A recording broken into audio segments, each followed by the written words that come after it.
Vamos a comenzar con Mesopotamia, Babilonia. ¿Qué les pareció la canción de los ríos de Babilonia? Tigris y Éufrates. Todas las sociedades vamos a aprender que se asientan precisamente donde está el agua, los ríos. Para los que son de acá de Puebla, el río Atoyac y el río Alceseca y otros ríos de Chinguiñoso, acá en Puebla tuvieron el predominio, ¿no? De hace 300 años, por ejemplo, ya como sociedad mexicana o mestiza. El agua, sirve para la irrigación, para la cuestión de la agricultura, para algunos donde se practica, pero para el caso de Puebla, conocen el Boulevard Esteban de Antuñano, que antes se llamó Fábrica, en donde hay varias fábricas. Está la María, la Constancia, el papel, o la beneficencia, el patriotismo, principalmente. Utilizaban el agua, la fuerza para generar electricidad a través de sus turbinas. Y de que todas las sociedades del mundo así comienzan a formarse. Yo vivo por ese rumbo del Esteban de Antuñano. Incluso cuando estaba chamaco, tenía yo como 5 años, y había gente que iba a nadar ahí a una presa. Un día me escapé y me fui con los cuates. Era temporada de lluvia, venía muy crecido el río. Y ahí estaban los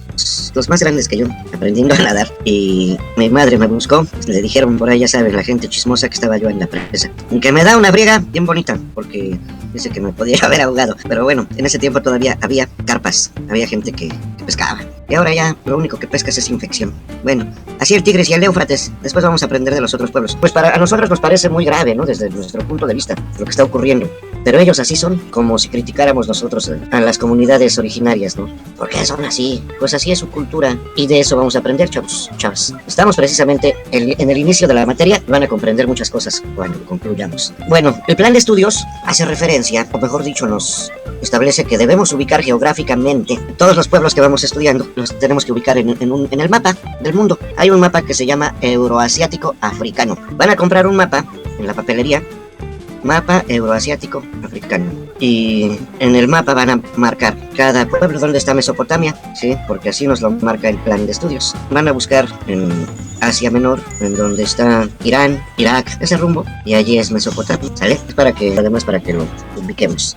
Bueno, dicho esto, De Mesopotamia, vi que en griego significa entre dos ríos, y surgieron hace 4000 años antes de Cristo, me parece, las primeras ciudades-estado de la humanidad, que eran Ur, Uruk y Lagash. Eran independientes de cada una, y las dos estaban rodeadas por una gran muralla para su seguridad, y en medio de las ciudades estaba el Zikurat, que era el templo donde vivían los sacerdotes y controlaban el mercado, el comercio, cosechas e impuestos. Que se empezaron a formar sociedades y empezaron a tener un sistema económico, además de que empezaron a fomentar la agricultura y la ganadería. Se situaron alrededor de dos ríos importantes porque le daba los recursos que necesitaban para todas sus actividades. Pues Mesopotamia tuvo una larga historia, y que a través de esta historia fue dominada por diversos pueblos, como el reino de Akkad, el imperio babilónico, o inclusive ya de los últimos años el imperio persa, que aquí fue donde surgió la escritura a base de dibujos, y que con el paso del tiempo esta escritura se fue modificando y se convirtieron en signos, lo que se conoce como escritura cuniforme.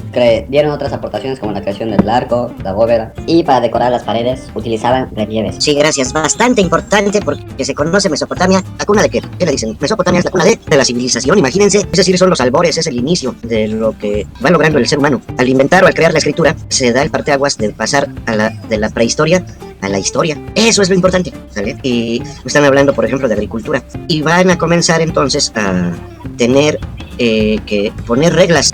Las reglas comienzan ejerciéndose mediante la costumbre. Pasan los cientos de años y entonces surgen los códigos. Y ahorita vamos a ver código Lipizar, Ur-Nammu y el de Hammurabi. Y la proeza de Hammurabi consiste en que todas las costumbres las recaba, muchísimas costumbres, y las escribe en jeroglíficos en la estela, en la piedrota esa, de 2,20 metros.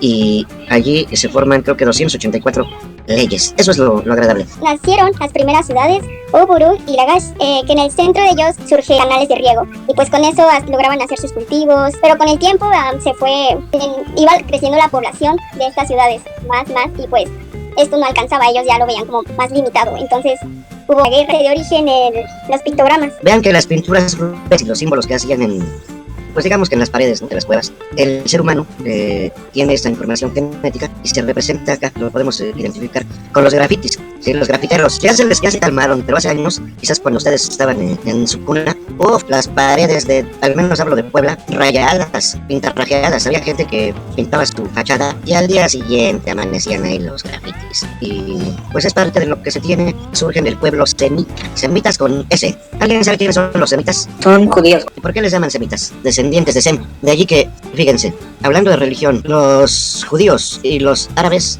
o sea, los musulmanes, todos ellos dicen que son descendientes de Sem y veneran al mismo Dios, tanto los hebreos como los árabes y los cristianos. Solo que en el cristianismo se hace referencia a que Jesús es el Hijo de Dios. ¿Dicen de cuál Dios?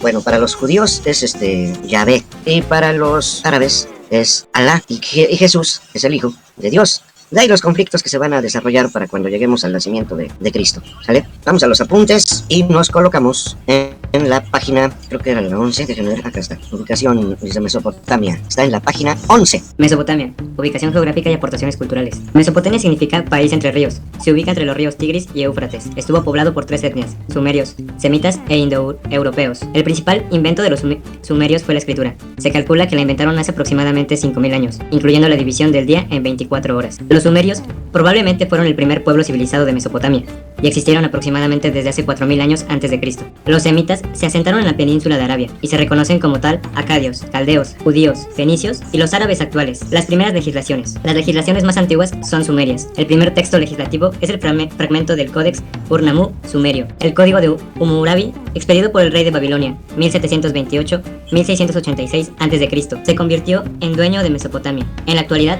el código de Hammurabi no parece una legislación muy social. La nobleza gozaba de privilegios y el acreedor se le protegía bien. Se denomina genéricamente como civilizaciones fluviales a aquellas que durante el Neolítico se fueron asentando junto a grandes ríos y desarrollando una cultura propia, y en las que aparecería, entre otros muchos logros, la escritura. Las principales civilizaciones fluviales de la antigüedad fueron la egipcia, las mesopotámicas, la hindú y china. En esta página solo se tratan las culturas mesopotámica y egipcia, por su influencia directa sobre nuestra cultura. Las civilizaciones mesopotámicas se desarrollaron en la región de Mesopotamia, situada en Asia Menor, al sur de la península de Anatolia, entre los ríos Tigris y Éufrates. La egipcia se desarrolló en el valle del río Nilo, en el noreste de África. La cercanía geográfica de ambas civilizaciones ha dado lugar a la denominación de la zona que ambas ocupaban como creciente fértil. Daba la forma de luna creciente que ofrece la zona de asentamiento de ambas civilizaciones, tal y como se puede observar en la ilustración y la fertilidad de sus tierras. Dada su riqueza natural, Mesopotamia atrajo desde su prehistoria a poblaciones humanas procedentes de regiones más pobres. Sobre el año 6000 a.C., los asentamientos se aumentaron, y en el cuarto milenio a.C. se construyeron las primeras ciudades, de entre las cuales destaca Uruk. El primer pueblo mesopotámico del que tenemos noticia histórica es el sumerio. Los sumerios, cuya civilización se extendió hasta el norte del Éufrates, utilizaron la metalurgia, desarrollaron la administración pública e inventaron un tipo de escritura denominada cuneiforme.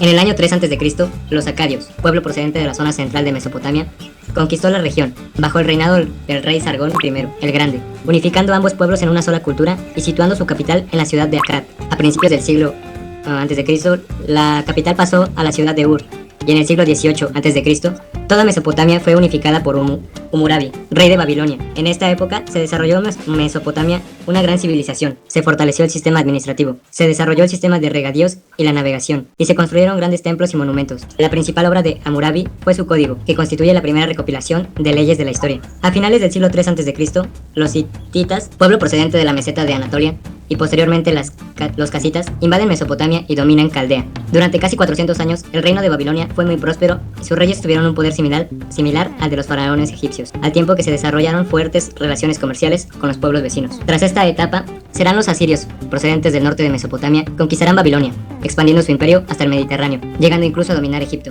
Las continuas revueltas de las tribus caldeas y el empuje de los medas terminaron con el imperio asirio, quedando Mesopotamia de nuevo en manos de los caldeos de Babilonia, bajo el gobierno de Nabucodonosor II. Así quedaría la región hasta que en el año 539 a.C.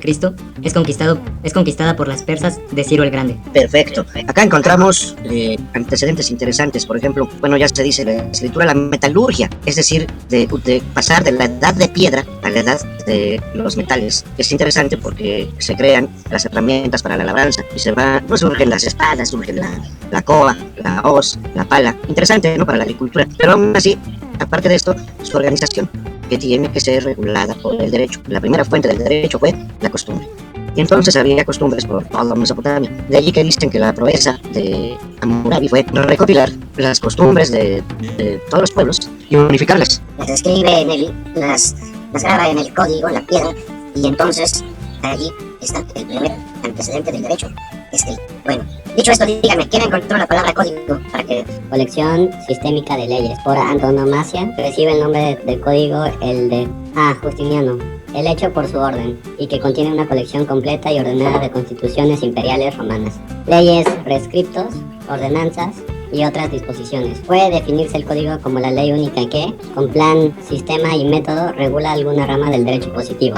Código se dice a sí mismo de cualquier recopilación de reglas o preceptos sobre una materia, aún sin ser estrictamente jurídica. Código lo entiendo como un conjunto de normas jurídicas escritas. Cuando Hammurabi hace el código, Resulta que plasma leyes, 284 leyes que estaban que se practicaban mediante la costumbre. Entonces una ley va a regular solo un tema, por ejemplo, el matrimonio. Ahí está el tema, la ley del matrimonio, o la ley del robo. Es una ley, nada más un solo tema, es una ley. Cuando se hace un código, en un código existen compiladas varias leyes. De allí que, por ejemplo, nuestro código se inventaron, como lo inventaron, lo crearon los romanos. El Código Civil, fíjense, tiene 5 libros, y entre ellos, por ejemplo, la ley que se refiere a las cuestiones de la familia, esa es una ley. Otra ley a los contratos, otra ley a las obligaciones, otra ley a las sucesiones, no las herencias, otra ley a la familia. En fin, si se dan cuenta son 5 temas, los encuadernan o los colocan en un solo libro, y al colocar varias leyes en un solo libro, por eso se llama código. Hammurabi tiene 284 leyes, las escribe las plasman ahí en símbolos en la estela de piedra, otra vez les digo, y por eso se llama código. ¿Quedó claro? ¿Sí se entiende? Código Urnam es el primer código jurídico conocido datando de la época del primer rey de la tercera dinastía del Ur y recopilado por su hijo Shulgi, 2129 al 2107 a.C., redactando en lengua sumeria. Fija la estructura de todos los futuros códigos de Mesopotamia. Consta de un prólogo, explica las circunstancias que hacen necesaria la redacción del texto, los éxitos logrados por el rey y la invocación del dios de la justicia. Se mencionan a numerosas ciudades de distintas tradiciones. El cuerpo jurídico concreto y sintético, redactando con fórmulas condicionales que escriben al delito y luego fijan la pena. De este modo, el pueblo podía conocer la ley. Protege a la viuda y al huérfano. Fija multas por la muerte o daños causados a terceros. No hay pena de muerte, ya que la vida era un don divino que solo podía ser quitada por el propio Dios. Combate la corrupción de la administración burocrática, que era el mayor problema social de su época. No hay códigos temporales, ni mutilaciones, se paga una multa. No hay prisión por deudas, se paga con trabajo, con el régimen de servidumbre. No se aplica la ley de talión. Un epílogo debería figurar al final, pero el texto está dañado, en el cual se invoca a un dios de la justicia para que castigue a los que no cumplan con los preceptos de la ley. Muy bien, dense cuenta, si ustedes toman, hoy busquen, a lo mejor tienen ahí la Constitución o cualquier ley. Cada ley tiene un prólogo, que se llama ahora exposición de motivos. Luego dice el cuerpo jurídico. El cuerpo jurídico hace referencia a la ley, lo que se regula. Y el inciso C, un epílogo. Es decir, por ejemplo, los artículos transitorios de la Constitución.